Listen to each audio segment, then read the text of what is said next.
It's a big honor to be here today with you guys. Thanks for being here with me.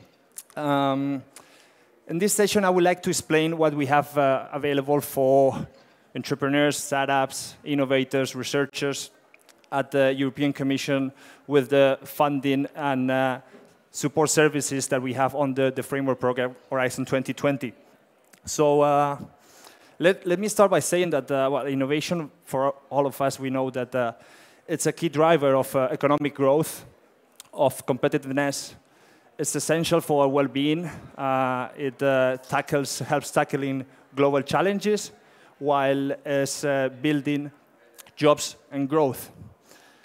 In Europe, we have excellent science. So in some fields, even the best in the world. But we really struggle when we are trying to apply that excellence, those excellence discoveries into the new products and services that will make or create new markets. So there we have an issue. I'm not here today to just explain our economic analysis, but let me just quote one reference that I read a couple of months ago. The quote comes from Xavier Niel. He's a French tech entrepreneur and also well known because of being the co-owner of Le Monde, the French journal.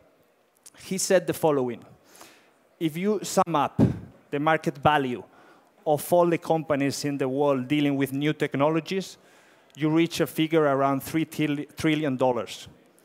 Do you know what is the stake, the share of EU companies in that? It's hardly 3%, when the EU stands for about 1/4 of the GDP of the world. So there we have a big issue, because those new companies will become the industries of the future. So we realize that, okay, there's a lot of startups, there are a lot of companies innovating in Europe, but those disruptive, market-creating, breakthrough innovations are not raising at the same level as in other countries in the world. So we analyze Horizon 2020. It's the biggest framework program for research and innovation, with over 77 billion euros between 2014 and 2020. I really realized what I mentioned, that there's a lot of innovation going there, but really we need to boost, we need to incentivize more risk-taking for really try to reach those high potential innovations. So here I would like to present the first step for the European Innovation Council, basically offering smart money to bold innovators, be it researchers, entrepreneurs, startups, small and medium-sized enterprises, with the objective to really strengthen breakthrough innovation and boost the, let's say, the high growth companies, the number of high growth companies. How we do with that? By clicking there, okay. Sorry, I have a lot of animations on my slides, so I hope it works. So basically, we are doing that by putting together a comprehensive scheme of the 4 main instruments available in Horizon 2020, supporting from early stage research on visionary ideas of new technologies of the future to test and co-creation, feasibility and startup phase, development and scaling up stages. We have at the disposal of all those entrepreneurs and members of startups and small and medium-sized companies about 2.7 billion euros to support their high-risk innovations.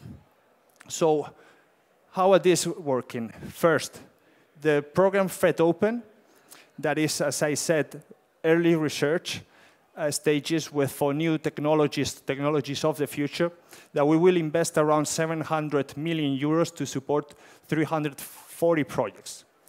These projects should be built in consortia. Therefore, the partners should at least be 3 different partners from 3 different countries, where usually the collaboration is required because the developments are very capital intensive, and you require also access to, let's say, high quality facilities, infrastructure, etc.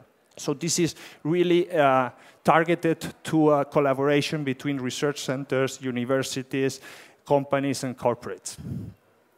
Then we will invest in 300 million euros in a project, in a program that is called Fast Track to Innovation, that is trying also to co-create together with small companies and corporates and, let's say, higher education organizations. We will invest 300 million euros.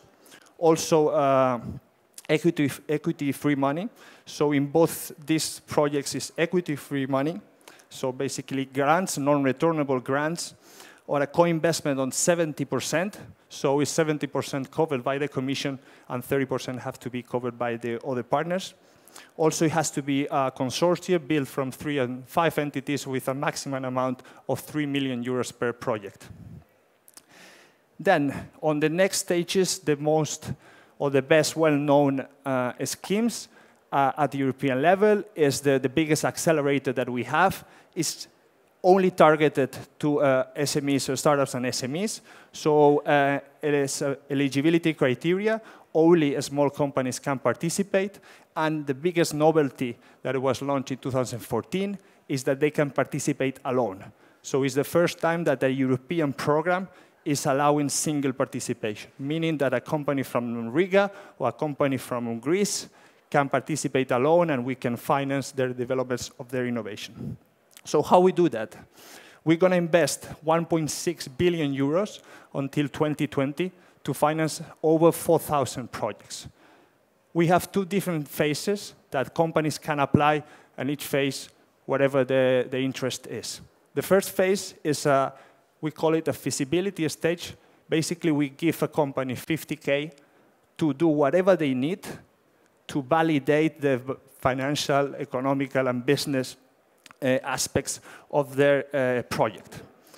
That 50K, they don't need to explain how they spend it, but what they have to provide after the 6 months or 3 or 4, depending on the duration of their project, is a final, basically kind of business plan demonstrating that the activities that they have done during the project really validate or not their business case. Then we have a more, let's say, focus on development stages where maybe also the capital required is quite high, as the phase 2, where we offer up to 2.5 million euros, 70% co-finance, where this is more cost-based. Therefore, companies need to provide their expenses, their invoices, and then we pay after. We have a, let's say, pre-financing of around 50%, so it's quite interesting for a company because at the moment they sign the contract, they receive 50% of the total grant. And then we have 6 Horizon 2020 prizes, as we call it, 6 challenge-based prizes on different areas of interest, where we'll invest around 40 million euros. Those areas could be through like innovative batteries for e-vehicles or blockchain for social good, etc. So there will be open calls that are available until 2019 or 2020, and the companies that will get closer to solving the challenge will get a prize, also equity-free, just free money that they will receive. And all this, as I was saying, that we want to support with smart money, meaning that we don't want only to give a grant, but we want to give other additional services that could really boost the development and the, let's say, the success possibilities of the entrepreneurs. We offer business coaching for all the SMEs participating in these 3 schemes, and also different business accelerator services that we'll explain later on.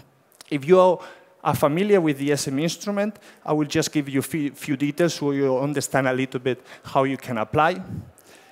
There are open calls that we have every 3 months a deadline, so you can apply. Phase 1 is very easy, 10-page proposals. You can write it yourself. We evaluate through 4 different international experts. We communicate the results 1 month after the deadline. And let's say, if you have been selected for funding, in 3 months, you will receive the money. For phase 2, we have included a second step. Before we were doing only a remote evaluation. Now we have the remote evaluation, and then we will have a face-to-face interview with a panel of experts. This has been applied just now, and currently, well, next week is going to be the first time that we are going to do it. So just as an example, on a phase 2 proposal is 30 pages proposal, also in a very business-oriented approach, so very easy for the company, for the management team of the company to write it themselves. After 2 months, they receive the results, and if you have been selected for funding, it will be in 6 months' time. So in this case, imagine with the budget that we have available, every deadline for a phase 2 project, we finance around 50 to 60 companies. So with the introduction of the interviews, we are going to call for interviews to a number close to the double of the projects that we can finance. So next week, we will have 128 companies pitching in front of a panel in Brussels, and the best 60, 65, depending on the amount they are also requesting, will get finance.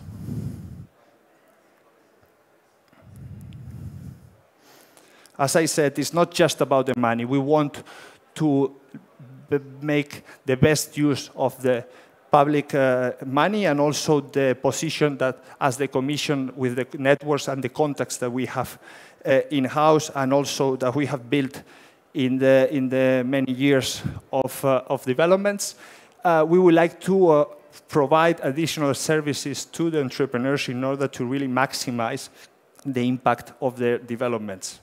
So we had available for each of the SMEs participating in this scheme support of business coaching, so the company can select from a pool of experts that we have already selected to work with us, a person that will work with the company face-to-face for 3 or 12 days, depending on which of the phases of the program they are.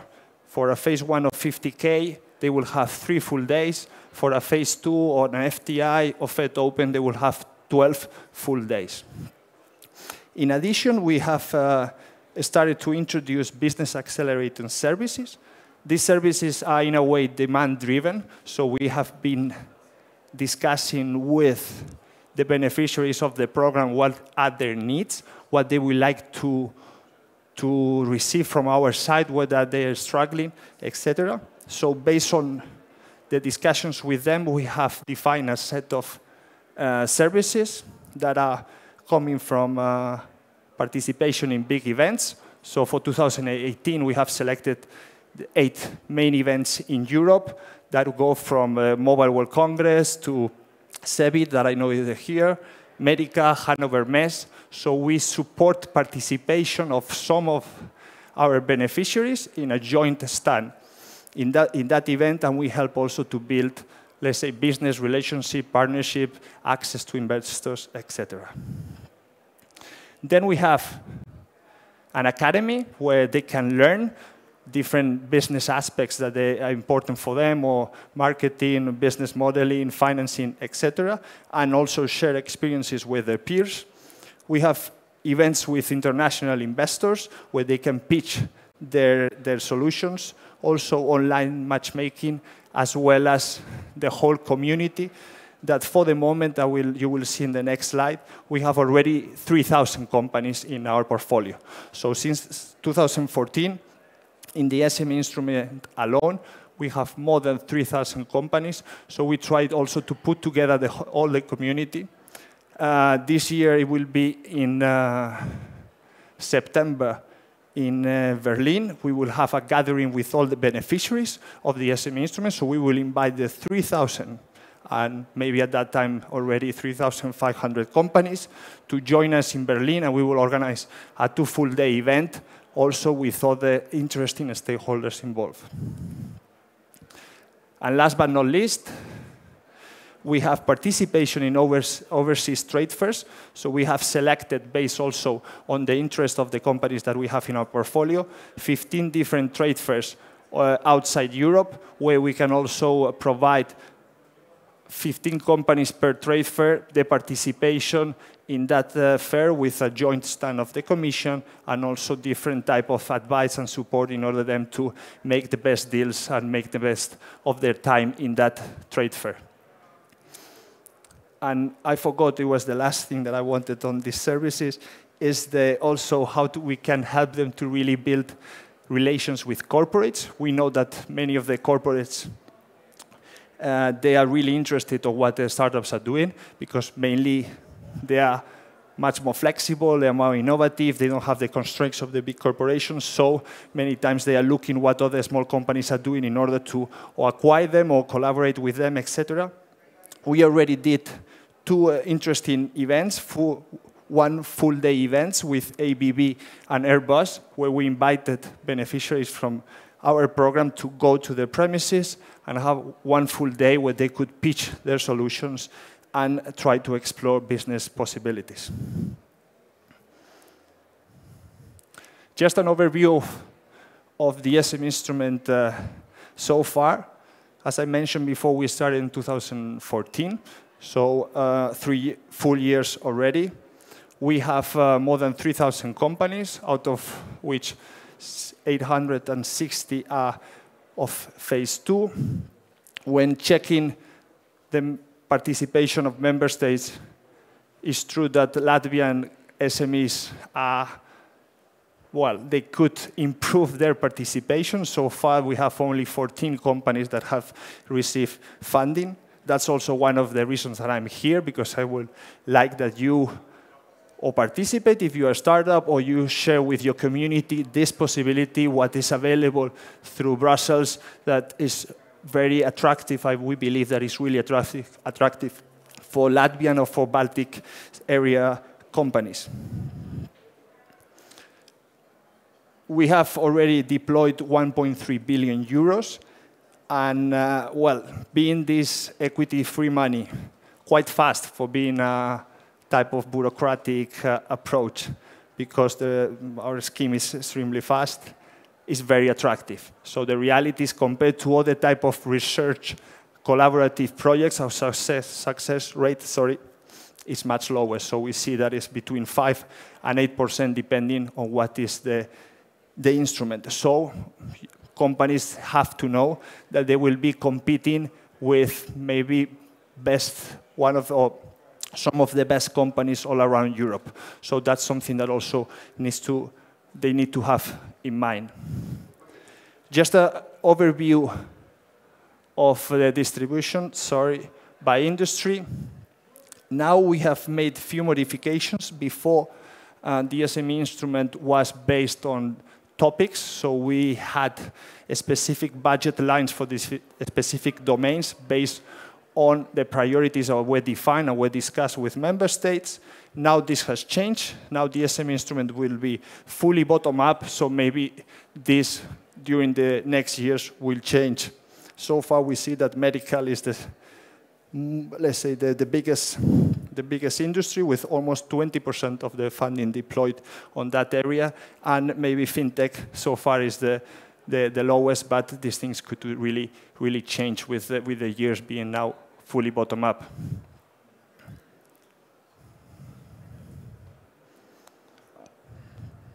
I don't know what I did. There we go.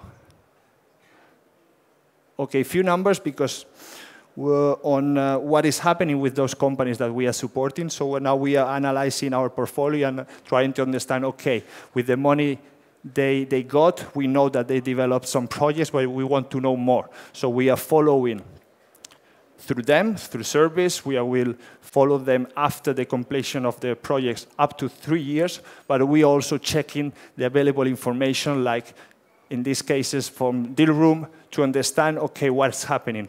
What are the deals? How much money are they, let's say, reaching or making these companies after they receive our grants? So with information that is publicly available, because many deals have, let's say, have not been, let's say, shared in the public. We know that with 119 companies from our portfolio have managed to attract almost 700 million euros of private equity. So, and we see that the progression through the years is extremely, let's say, is increasing very, very fast. So we realize that some of the companies that we invest in on are really attractive also to the private sector.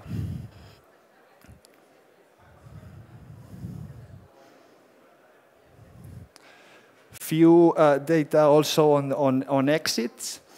So far, we have 12 acquisitions in 2014, mainly on the Scandinavian countries, 6 IPOs, 250 million on private equity only in 2017 that they have managed to raise, and in total around 1 billion of private money follow-on investments after the, let's say, the grants that they have received.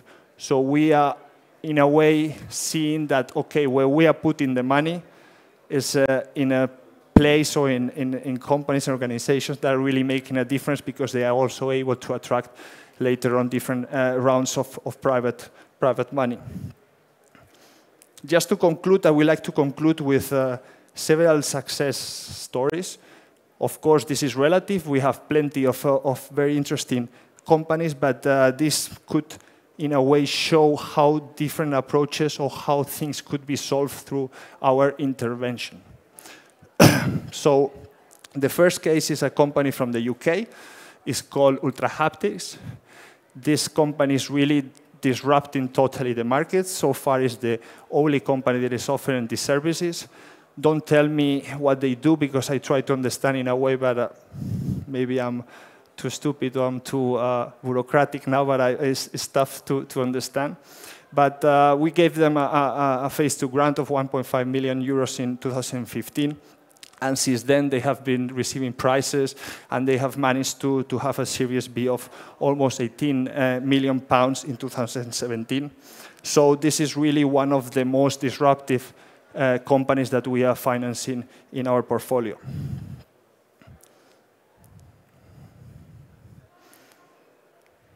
The next case is a neighbor company from Estonia.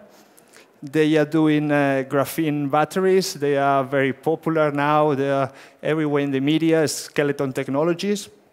They received a grant from us in 2015 of 2.5 million euros. And then after that has been like growing like crazy. So we cannot achieve this success to us, but we will say that maybe a small percentage of it could be achieved, let's say, given to us, because in the moment we gave that money, it really helped the private sector or the let's say the private investors to realize, okay, this company can develop this project up to the next 2 years. They have their own resources for that, so in a way I can trust them a little bit more. As I said, after that they've managed to have 2 series, Series B and Series C, of almost 23 million euros, and now they just received a loan back by the EIB, the European Investment Bank, of 15 million euros to build the biggest ultracapacitator factory in Germany. Next story is ManTechs from Sweden. This is one of the cases that we really like to show because, in a way, shows that our intervention made a big difference, meaning that the company was struggling. They had some issues with some of the investors. Some of them pulled out, so they were really suffering on their cash flows. And our grant really made them possible to restructure the company. And after a few years, they managed to really be on the stock market. So it was a company that we really saw that with our intervention, there was a big difference, a big impact, because at the moment there were maybe too many risks and private investors were a little bit doubting if the company was going to manage. And at the end they did.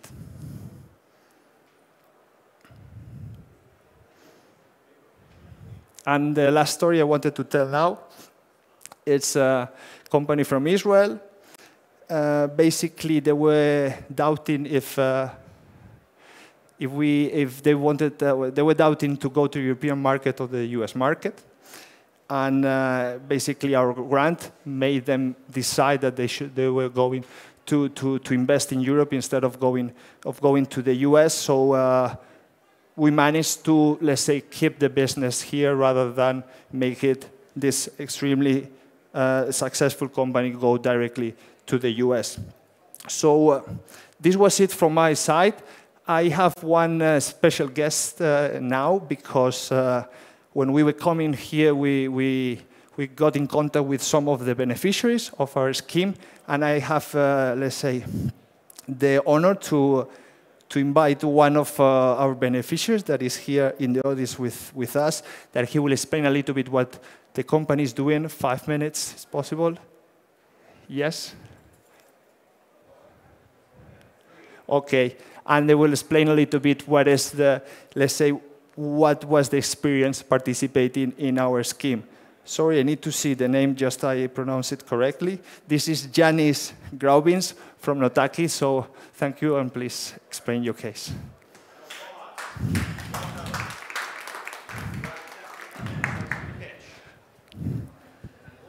All right. Hi, everybody. My name is Janis Graubins. I'm founder of AnotherKey, which is identity and access management company.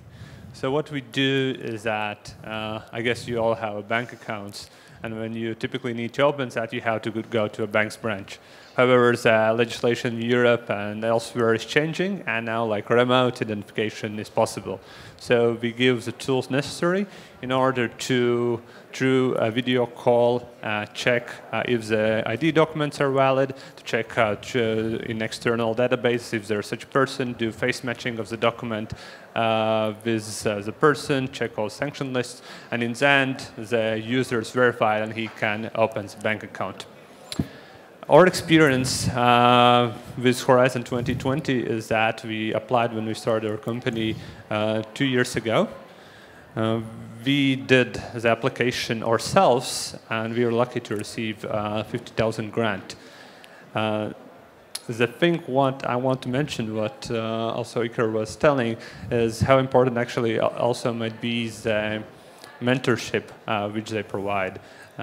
We were able to choose a mentor. We picked ex-banker from UBS who came to Latvia. So she did a 3-day workshop. Afterwards, when we went to Switzerland, where she's based, she introduced to chairmen of different banks. And in the end, she liked the startup so much that she invested the same amount as a grant into her own startup. So that's additional benefit of having Horizon grant. Yeah, that's it from my side. Thank you very much. Okay, thank you. Thank you.